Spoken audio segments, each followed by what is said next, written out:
Ever had your phone die right when you needed to check the weather? Well, medieval farmers never had that problem, mainly because they didn't have phones or electricity or running water. You get the picture. But what they did have was something way cooler. They could read the sky like we read text messages. These farmers were basically walking weather stations, and their forecast accuracy would make some modern meteorologists blush. Take clouds, for instance.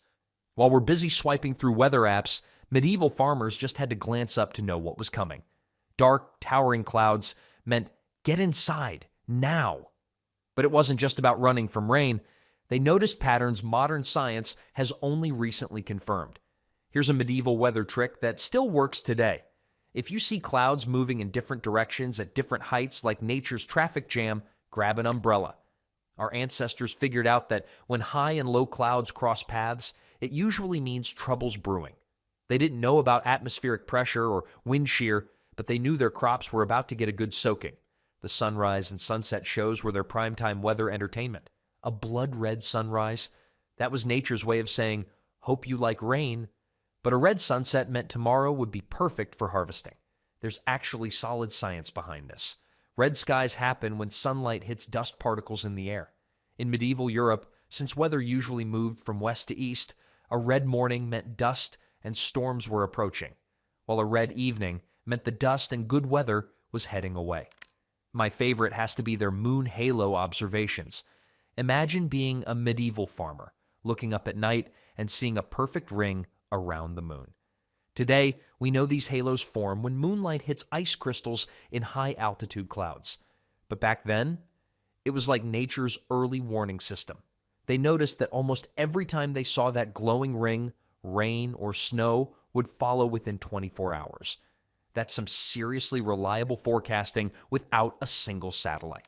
Speaking of reliability, studies have shown that many of these traditional weather reading methods are accurate about 80 to 85% of the time, which is pretty impressive considering modern local forecasts are right about 90% of the time, and we have computers and radar. It's like they had a supercomputer in their heads, processing countless observations into surprisingly accurate predictions.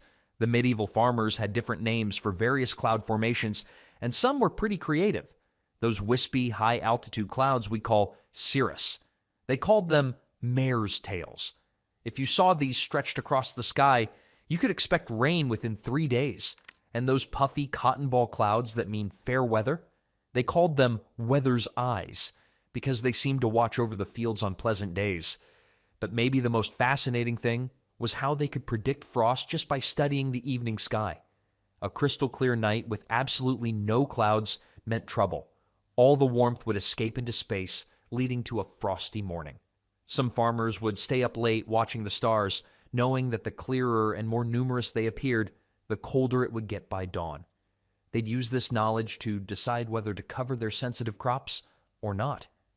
The really ingenious part was how they combined all these different sky signs to make their predictions. A red sunset plus straight rising smoke meant tomorrow would definitely be good for working in the fields. But if they saw those signs along with a moon halo, they knew the good weather wouldn't last long. Better get the work done early. And you know what's truly remarkable? Many of these methods are still used today by outdoor enthusiasts and farmers who've kept the old knowledge alive. Some modern farmers even say they trust their sky reading skills more than their weather apps, though they probably check both just to be safe.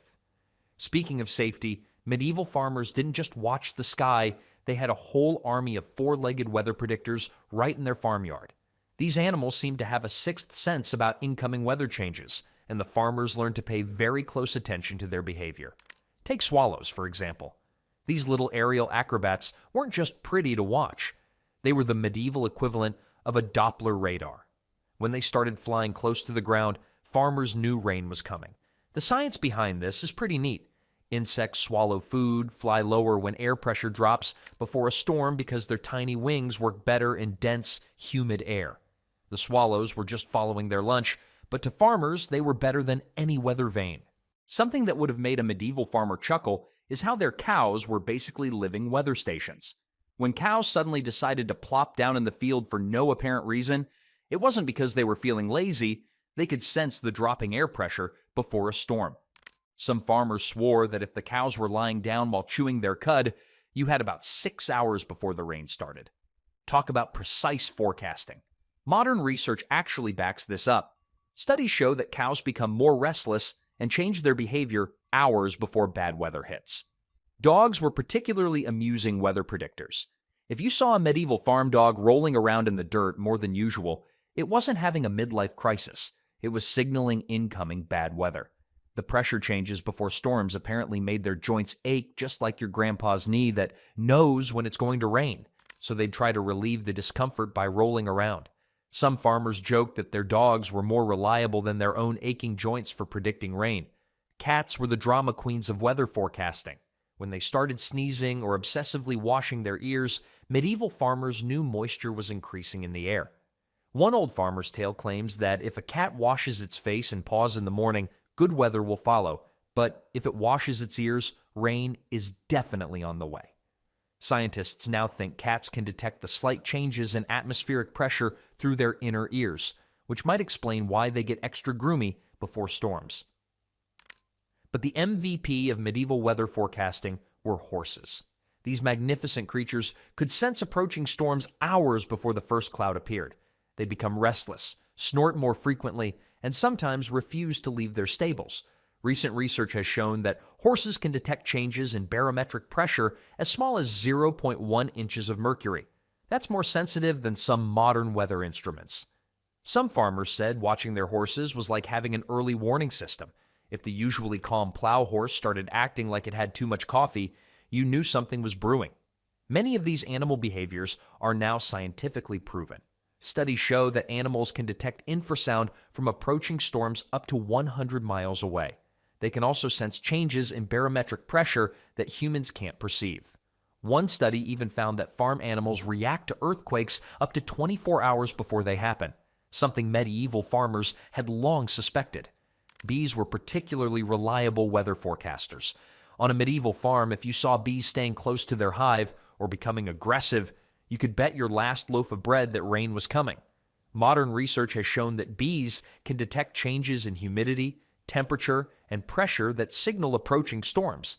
They'll even adjust their nectar-gathering trips based on incoming weather. Talk about smart planning. Scientists have discovered that bees won't leave their hive if there's more than a 50% chance of rain. They're basically living probability calculators. Chickens provided some comic relief in this natural weather station. If they started preening excessively or huddling together, medieval farmers knew bad weather was approaching. One old saying went, "If the rooster crows when he goes to bed, he'll certainly rise with a watery head." Translation: if roosters make a racket at sunset, expect rain by morning. Medieval farmers probably got a kick out of watching their strutting roosters accidentally predict their own soggy futures. Speaking of predictions, pigs were surprisingly good at it too. If you saw pigs gathering straw and carrying it to their sty, you could expect seriously bad weather. They'd also become more vocal and agitated before storms. Research has shown that pigs can sense changes in air pressure so subtle that they occur up to 12 hours before humans notice any weather changes. One medieval farmer reportedly said his pig was more accurate than his wife's aching tooth at predicting rain, though we hope he didn't say that in front of his wife. The really clever medieval farmers learned to cross-reference all these animal behaviors. If the cows were lying down, the cats were washing their ears, and the bees weren't flying, that was practically a guarantee of rain. It was like having a whole committee of weather forecasters right there on the farm. Some modern farmers still swear by these animal observations, combining them with modern weather forecasts for the most accurate predictions. While these animal weather forecasters were incredibly reliable, medieval farmers didn't just rely on their farmyard friends. They also paid close attention to which way the wind was blowing, because wind direction could tell them exactly what kind of weather was heading their way. When the wind blew from the east, farmers would groan louder than their rusty barn doors. An east wind was about as welcome as a fox in the chicken coop. It usually meant trouble was coming. Cold, dry air would sweep in, threatening to damage crops and make everyone miserable. There's actually an old saying that goes, "When the wind is in the east, it's neither good for man nor beast." Turns out our ancestors were onto something. Meteorologists now know that in Europe, easterly winds often bring unstable weather patterns and can drop temperatures by up to 15 degrees in just a few hours. But a south wind? That would get farmers moving faster than a merchant offering free ale. Strong southerly winds meant they had about 48 hours before a storm hit. You'd see them scrambling to harvest whatever was ready and tie down anything that might blow away. Some clever farmers even created makeshift wind meters using branches and leaves. If a south wind could lift a certain size leaf, they knew exactly how long they had before the rain started. Research shows they were remarkably accurate. The size of leaf that would lift in a 20-mile-per-hour south wind usually meant rain within 2 days. But it gets interesting when medieval farmers figured out something that took modern science centuries to confirm. They noticed that when warm winds from the south met cold winds from the north, it almost always meant severe weather was coming. Modern meteorologists called this a frontal system, but medieval farmers just called it time to hide in the cellar. They even had a saying, "When south wind meets north blow, wise men go to their houses." The chimney smoke test was their favorite party trick. Every morning, they'd check how the smoke rose from their chimneys. If it shot straight up like an arrow, great weather was ahead. But if it hung around at roof level like a lazy cat, they knew rain was coming. The science behind this is fascinating. Smoke rises better in high pressure is good weather, and getting pushed down in low pressure means stormy weather. Some farmers even claimed they could predict how many hours until rain by how low their smoke hung, though this might have been more about impressing the neighbors than actual forecasting. Some particularly observant farmers even noticed that different types of wood smoke behaved differently. Oak smoke was apparently the most reliable weather predictor. Something about its density made it extra sensitive to air pressure changes. Though I suspect some farmers just used this as an excuse to stock up on their favorite firewood. No, dear, I'm not being picky about the wood. I'm being meteorologically accurate. Wind speed was another big deal. Medieval farmers developed a whole system for measuring wind strength without any fancy equipment. A light breeze that could barely move a leaf meant fair weather would stick around. But if the wind was strong enough to make trees dance, as they called it, changes were definitely coming. They even had specific names for different wind strengths. My favorite is a wind strong enough to make a priest curse. Pretty sure that one didn't make it into modern meteorology textbooks. One particularly clever technique involved watching how dust behaved in the wind. If dust got kicked up but settled quickly, humidity was high and rain was likely. But if the dust stayed airborne longer, dry weather would continue. This observation was so reliable that some farmers would deliberately throw a handful of dirt in the air each morning, probably looking quite strange to anyone passing by. Did you know there's actually solid science behind all this wind watching? Studies have shown that in many parts of Europe, about 70% of weather changes can be predicted just by monitoring wind patterns. That's pretty impressive for people who thought the world was flat. Though to be fair, if you're just doing farm work, the world being round doesn't matter much. Their wind predictions got so specific that they could tell you not just if it would rain, but what kind of rain to expect. A steady wind from the southwest bringing warm air, light, soaking rain, gusty winds shifting direction, short, heavy downpours. Some farmers got so good at this they could plan different tasks for different types of rainy days, though I bet they still complained about the weather just as much as we do. Among all these wind reading techniques, perhaps the most reliable was the combination of wind direction and cloud patterns. When high clouds moved in one direction and surface winds blew another way, medieval farmers knew big changes were coming, a trick that modern meteorologists still use today with their fancy satellite data. Studies show this particular observation is accurate about 85% of the time, which is pretty remarkable for people who had no idea what jet streams were. But winds weren't the only invisible force medieval farmers paid attention to. They also became experts at reading another subtle sign of changing weather, the way the air itself smelled. Well, medieval farmers were basically walking weather stations, and their noses were one of their most trusted tools. Let's dive into how these agricultural experts could smell incoming weather changes with surprising accuracy. First up, that famous rain smell we all know and love.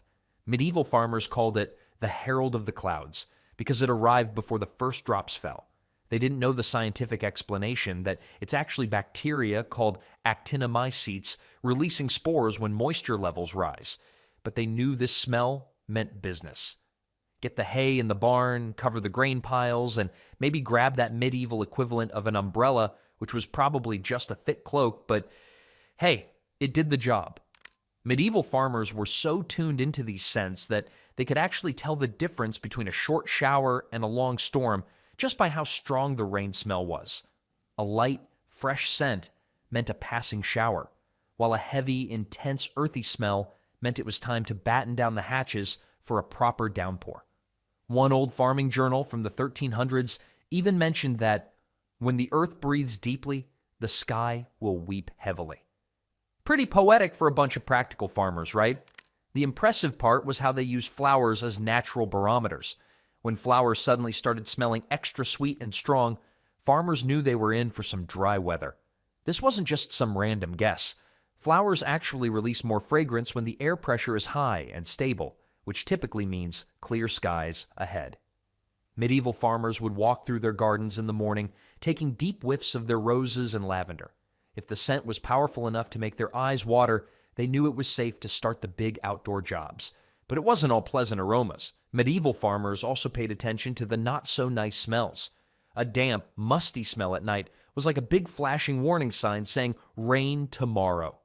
This smell usually showed up when warm, moist air was moving in, creating perfect conditions for tomorrow's rainfall. One particularly grumpy farmer's note from the 1400s complained that when the night air smells like wet sheep's wool, only fools plan to dry their grain. They even noticed how different types of rain had different smells. A warm spring rain smelled different from a cold autumn downpour. Summer storm smell was distinct from a gentle morning drizzle. It's like they had a whole library of weather scents stored in their memory. Some farmers got so good at it that their neighbors would actually come over just to ask, "What's the weather smell saying today?" Here's a fact. Medieval farmers noticed that their manure piles smelled stronger right before it rained. While they probably weren't thrilled about this particular weather indicator, it was actually quite reliable. The lower air pressure before rain caused gases to rise more readily from the decomposing material. So next time someone wrinkles their nose at a farm smell, you can enlighten them about its historical weather predicting importance, though maybe save that conversation for after dinner. And it's really clever how they combine these smell observations with other signs. If they caught that pre-rain smell and noticed their cows getting restless, something we learned about in the previous section, they knew they were definitely in for some wet weather. It was like having a medieval version of multiple weather apps, all giving the same forecast. Speaking of combinations, they also paid attention to how the air smelled when the wind changed direction. An east wind brought its own distinct scent, usually sharp and clean. A south wind had a different character altogether, often carrying the smell of approaching storms. They could literally smell which way the weather was coming from. Medieval farmers even taught their children these weather-smelling skills from an early age. Can you imagine those lessons? "Come here, young Thomas, and smell this patch of dirt. That's what tomorrow's rain feels like." It might sound funny to us now, but these skills were crucial for survival back then. Many of their smell-based predictions were surprisingly accurate. Modern studies have shown that human noses can detect upcoming rain with about 75% accuracy, so these medieval farmers were onto something real. They might not have had fancy weather radar, but they had something just as valuable: generations of experience reading nature's aromatic signals. And speaking of nature's signals, the medieval farmers didn't just stop at smelling the air. They were keen observers of every natural sign around them, especially when it came to how trees and plants behaved before weather changes. It's just like us checking our phones every morning for the weather forecast, and medieval farmers had their own ritual. Instead of swiping screens, they strolled through their gardens and woods, reading nature's own weather app written in leaves and branches. Take pine cones, for example. These little wooden weather stations were more reliable than some modern forecasts, and definitely more reliable than Uncle Bob's knee when it comes to predicting rain. Medieval farmers noticed something fascinating. Pine cones would snap shut tighter than a miser's purse when rain was approaching. The science behind it is pretty cool. Pine cones close up to protect their seeds when humidity rises. But our medieval friends didn't need to know about humidity sensors or plant biology. They just knew that closed cones meant grab your cloak, it's going to rain. Speaking of nature's peculiar behaviors, let's talk about the drama queen of the plant world, the poplar tree. When a storm was brewing, Poplar leaves would flip upside down, showing their pale undersides like a crowd of people throwing their hands up in panic. This wasn't just some random tree tantrum. The leaves were actually responding to rising humidity levels before a storm. One old farming record from 1432 noted, "When the poplar shows its silver, the wise farmer shows his sense and brings in the hay." Not exactly Shakespeare, but it got the point across. Fruit trees were the long-term weather prophets of the medieval world. If apple and pear trees suddenly started ripening their fruit weeks ahead of schedule, farmers knew winter was coming early, and it wasn't going to be gentle. It's like the trees were saying, "Quick, take these apples. Trust me, you're going to need them sooner than you think." Modern science has actually backed this up. Plants can sense environmental changes weeks before humans notice anything different. Recent studies have shown that trees can detect temperature changes as small as 2.5 degrees Fahrenheit and adjust their growth patterns accordingly. Farmers also kept a close eye on their oak trees, which had a reputation for being the wise elders of the forest. There's an old saying, "If the oak leaves out before the ash, 'twill be a summer of wet and splash. If the ash leaves out before the oak, 'twill be a summer of fire and smoke." Surprisingly, this bit of medieval weather wisdom holds up pretty well even today. Oak trees are more sensitive to temperature, while ash trees respond more to light levels, making them natural indicators of upcoming seasonal patterns. In fact, modern research shows that oak trees are right about incoming weather patterns roughly 80% of the time. But it wasn't just the big trees that got all the attention. Small plants had their own weather-predicting talents. Take the scarlet pimpernel, nicknamed the poor man's weather glass. This tiny flower would close its petals tight when rain was coming, usually about 2 to 3 hours before the first drops fell. Medieval farmers joked that it was more reliable than the local weather prophet, who usually just looked at the same flowers and pretended to have special powers. They had a saying, "When the pimpernel's petals close their eyes, rain will make the farmer wise." Dandelions played their part too, though they were probably the laziest weather predictors. When rain was approaching, they would close up their seed heads, refusing to release their fluffy seeds into soon-to-be-wet air. Smart move for seed dispersal, and helpful for farmers who needed to know whether to start their outdoor work. As one farmer supposedly quipped, "If the dandelion's sleeping in, perhaps we should too." Onions and cabbages would grow extra leaves in years when a harsh winter was coming. Medieval farmers noticed this and would adjust their winter food storage accordingly. It's like the vegetables were trying to bundle up for winter. Modern scientists have confirmed that many plants can indeed sense and prepare for long-term weather changes, though they probably wouldn't recommend using your vegetable garden as a primary weather service. Studies suggest that certain vegetables can detect seasonal changes up to 6 weeks before they occur. Mushrooms were particularly chatty about upcoming weather too. A sudden explosion of mushrooms popping up meant wet weather was on its way. This makes perfect sense since fungi thrive in moist conditions and often fruit right before rain. Some medieval farmers called mushroom patches witches' weather marks, though that probably had more to do with general medieval suspicion of mushrooms than any actual witchcraft. One old farmer's diary mentioned that mushrooms sprouting like soldiers' tents meant 3 days of rain was coming. And it's really clever how medieval farmers would combine all these plant signals together. If the pine cones were closed, the poplars were flipping out, and the scarlet pimpernel had shut up shop, you could bet your last medieval penny it was going to rain. It was like having multiple weather forecasters all agreeing at once. Modern meteorologists actually use a similar principle. They look at multiple indicators before making a forecast, just like our medieval ancestors did with their plants. But perhaps the most interesting thing about all this plant-based weather forecasting was how accurate it could be. Studies of traditional weather wisdom have shown that many of these plant-based predictions are correct about 85% of the time, which, let's be honest, is better than some weather apps we could mention. These medieval farmers might not have had satellites or computer models, but they had something just as valuable: generations of careful observation and a deep connection to the natural world around them. But while trees and flowers were busy predicting the weather with their silent signals, down by the ponds and streams, frogs and fish had mastered their own weather forecasting arts. Their peculiar behaviors before storms would prove just as reliable as any swaying tree or closing flower. The frogs, usually content with their regular croaking volume, were suddenly putting on a performance that would rival a medieval church choir. No, they weren't auditioning for Medieval's Got Talent. They were actually announcing an incoming storm. These amphibian weather forecasters were so reliable that some villages reportedly used them instead of church bells to warn of approaching rain. The science behind frog forecasting is pretty fascinating. Studies show that frogs can detect changes in barometric pressure through their super-sensitive skin. When air pressure drops before a storm, frogs get incredibly chatty, probably because they know these conditions are perfect for breeding. Recent research has found that some frog species can detect pressure changes as small as 0.1 millibars, which puts them on par with modern weather instruments. Medieval farmers would often say, "When the frogs sing their evening song, tomorrow's weather won't go wrong." If the croaking reached fever pitch during the afternoon, rain was usually just hours away.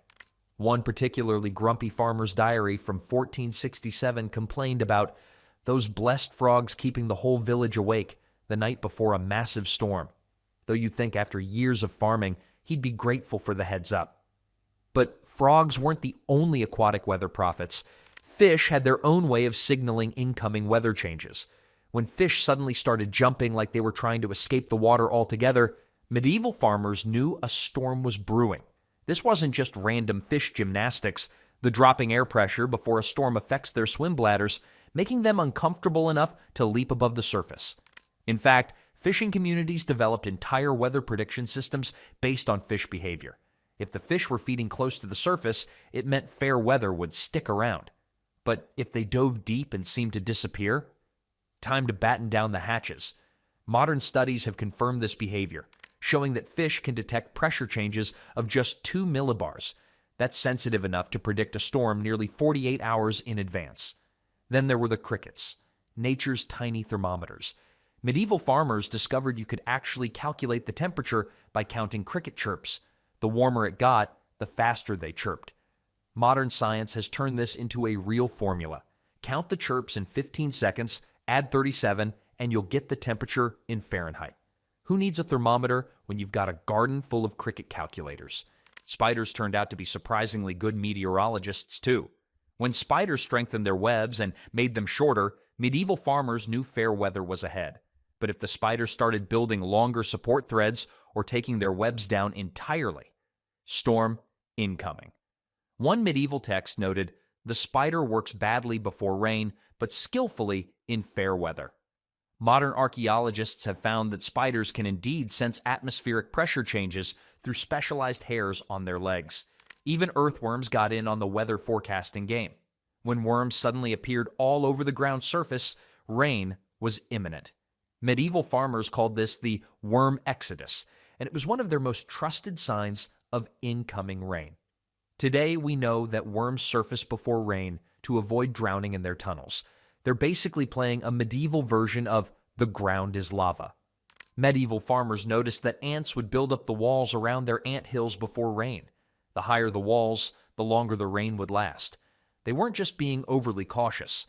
Ants can detect approaching rain through changes in humidity and air pressure. Recent research shows that ants can sense rainfall up to 24 hours in advance with shocking accuracy. They get it right about 85% of the time. The most impressive insect weather predictors were probably dragonflies. When they flew high in the air, medieval farmers could count on good weather. But when dragonflies suddenly started flying close to the ground, rain was coming, and soon. This behavior is linked to air pressure changes. When pressure drops before a storm, insects that dragonflies hunt fly lower, and the dragonflies follow their food. Speaking of flight patterns, medieval farmers also kept a close eye on where flies landed in their homes.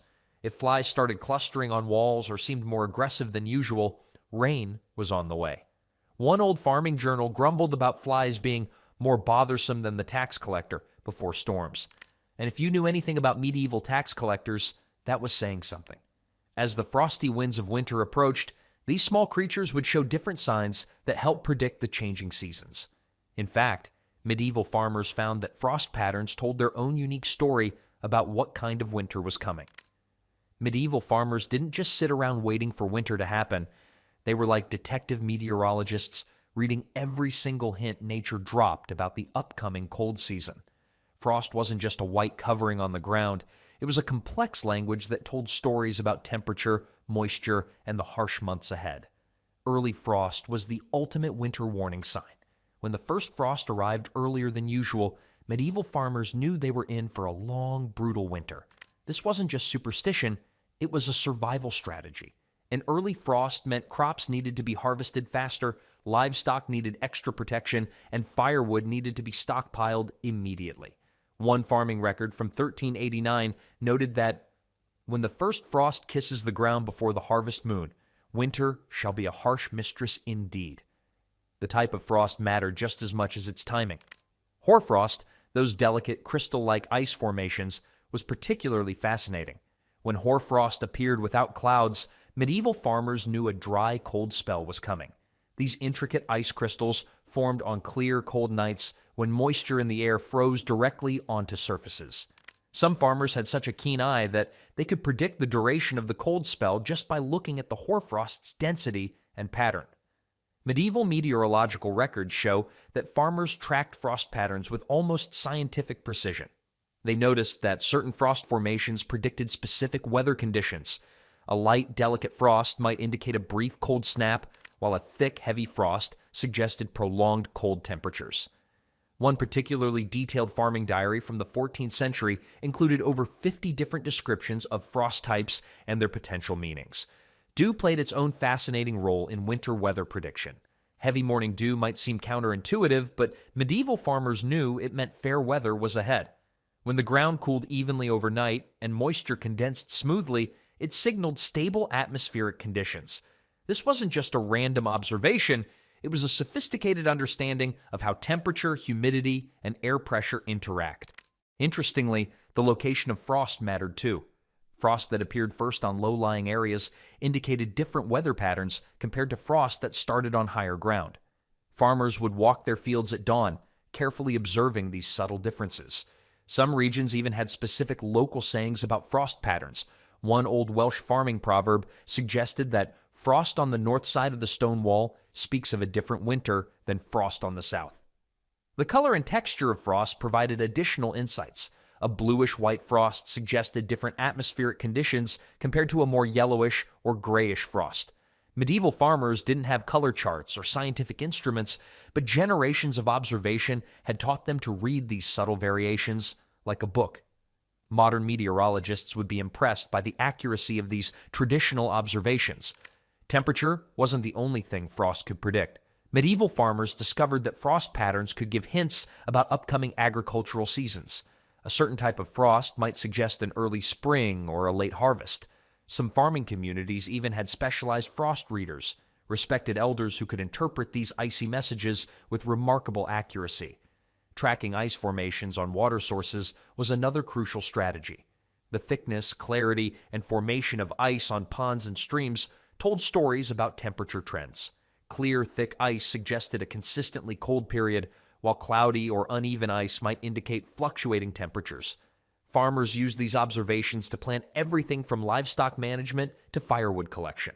Medieval farmers didn't just passively observe these frost patterns, they actively used them for survival. If early frost suggested a long winter, they would adjust their entire agricultural strategy.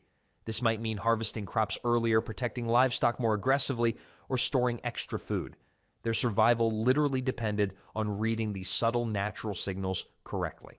Some regions developed incredibly complex frost prediction systems. In parts of northern Europe, farmers would create detailed journals tracking frost patterns, comparing them across years, and developing increasingly sophisticated prediction methods. These were essentially the first climate change records, decades before scientific meteorology became a formal discipline. One fascinating aspect of medieval frost reading was its connection to lunar cycles. Farmers noticed that frost behaved differently depending on the moon's phase. A full moon on a clear winter night often meant more intense, predictable frost patterns. Some communities even had specific rituals and practices tied to observing frost during different lunar phases. As the night approaches, frost and ice whisper their own winter stories, but the moon has been busy telling even more complex tales about the seasons ahead. Its shifting phases hold secrets that, to the trained eye, reveal weather patterns months in advance. Medieval farmers didn't just glance at the moon, they studied it like a living almanac. decoding its luminous clues to prepare for what nature had in store. Medieval farmers weren't just ground-level weather watchers, they had their eyes turned skyward, particularly to the moon. This celestial body wasn't just a pretty nightlight, it was a complex weather predictor that could tell stories about upcoming seasons, storms, and agricultural challenges. A bright, extra-luminous full moon during winter was more than just a beautiful sight. Medieval farmers knew it meant something serious. Clear skies and dropping temperatures were coming. When the moon shone with an almost supernatural intensity on a winter night, farmers would prepare for a hard frost by morning. They'd rush to protect vulnerable crops, move livestock to sheltered areas, and ensure their firewood was well stocked. The moon's phases became a sophisticated weather prediction system. A new moon appearing in a completely cloudless sky wasn't just an astronomical event, it was a sign of an upcoming dry spell. Farmers would interpret this as a signal to prepare for potentially weeks of dry weather. Some agricultural communities even had specific rituals around observing these lunar transitions, tracking them with a precision that would impress modern meteorologists. Not all moon appearances were created equal.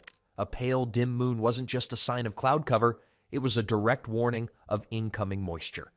Medieval farmers understood that a hazy lunar appearance meant rain was likely within the next few days. This wasn't random guesswork. Generations of observation had turned this into a refined predictive skill. Some farming journals from the 14th and 15th centuries contained incredibly detailed logs of moon appearances and corresponding weather patterns. Interestingly, different cultures had their own unique lunar weather prediction methods.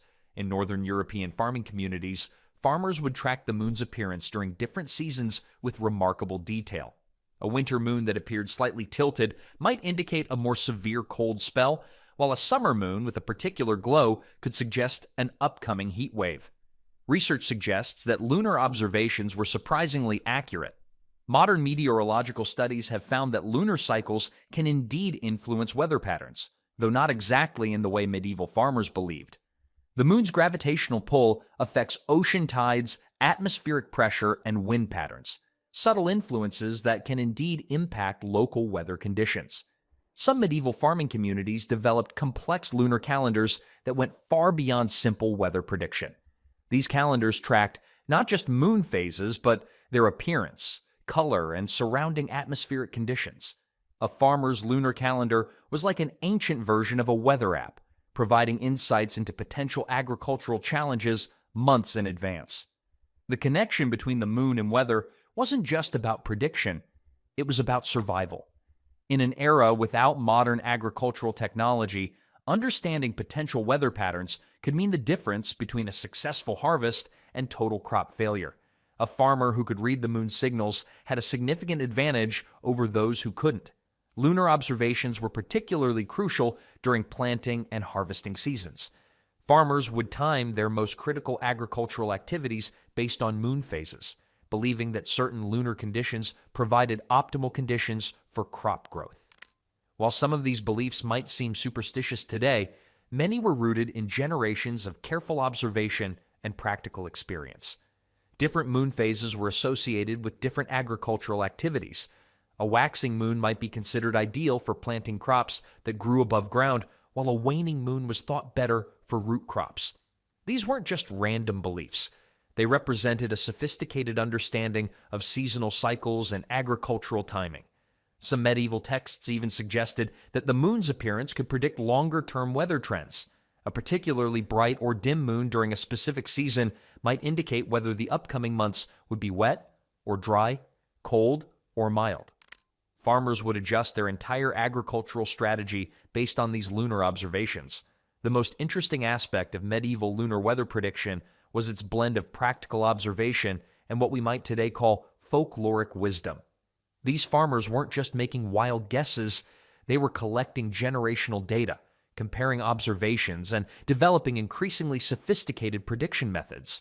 While the moon told its complex weather stories, medieval farmers knew that the most immediate weather signals often came from the church bells ringing across the villages, a sound that carried more than just religious significance, but also warnings of impending disaster and changing weather.